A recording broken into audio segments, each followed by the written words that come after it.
Dilexit nos, il nous a aimés, encyclique du pape François sur le Sacré-Cœur de Jésus, suite. Un amour sensible, numéro 59. Amour et cœur ne sont pas nécessairement reliés, car la haine, l'indifférence, l'égoïsme peuvent régner dans un cœur humain. Mais nous n'atteignons pas notre pleine humanité si nous ne sortons pas de nous-mêmes, et nous ne devenons pas pleinement nous-mêmes si nous n'aimons pas. Le centre le plus intime de notre personne, créé pour l'amour, ne réalise le projet de Dieu que lorsqu'il aime. C'est pourquoi le symbole du cœur symbolise en même temps l'amour.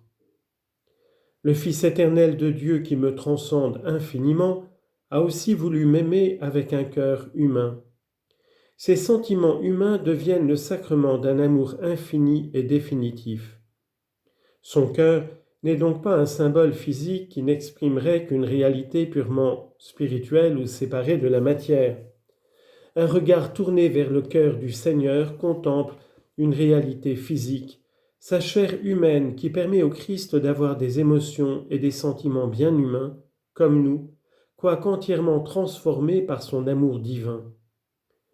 La dévotion doit atteindre l'amour infini de la personne du Fils de Dieu, mais nous devons dire que cet amour est inséparable de son amour humain, et nous sommes aidés en cela par l'image de son cœur de chair.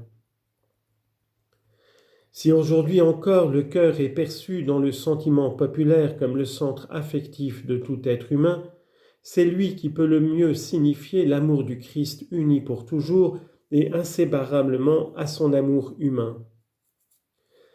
Le pape Pie XII rappelait déjà que la parole de Dieu qui décrit les dispositions du cœur de Jésus-Christ ne rend pas seulement compte de la charité divine, mais aussi des sentiments d'affection humaine. Les battements du cœur de Jésus-Christ, unis hypostatiquement à la divine personne du Verbe, ont sans aucun doute été inspirés par l'amour et par toutes les autres affections sensibles. Chez les pères de l'Église, contrairement à d'autres qui niaient ou relativisaient la véritable humanité du Christ, nous trouvons une forte affirmation de la réalité concrète et tangible des affections humaines du Seigneur. Ainsi, saint Basile souligne que l'incarnation n'est pas une chose imaginaire, mais que le Seigneur a pris sur lui les passions de la nature. Saint Jean Chrysostome propose un exemple.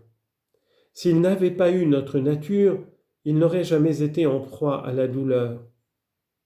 Saint Ambroise affirme, « Puisqu'il a pris une âme, il a pris les passions de l'âme. » Et saint Augustin présente les affections humaines comme une réalité qui, une fois assumée par le Christ, n'est plus étrangère à la vie de la grâce.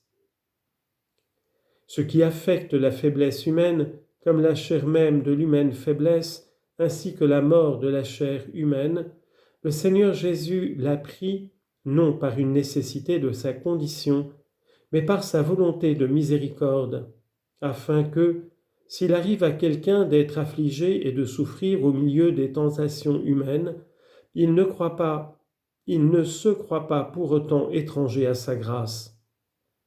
Enfin, saint Jean Damascène considère l'expérience affective réelle du Christ dans son humanité comme un signe qu'il a assumé notre nature dans sa totalité et non partiellement, afin de la racheter et de la transformer entièrement.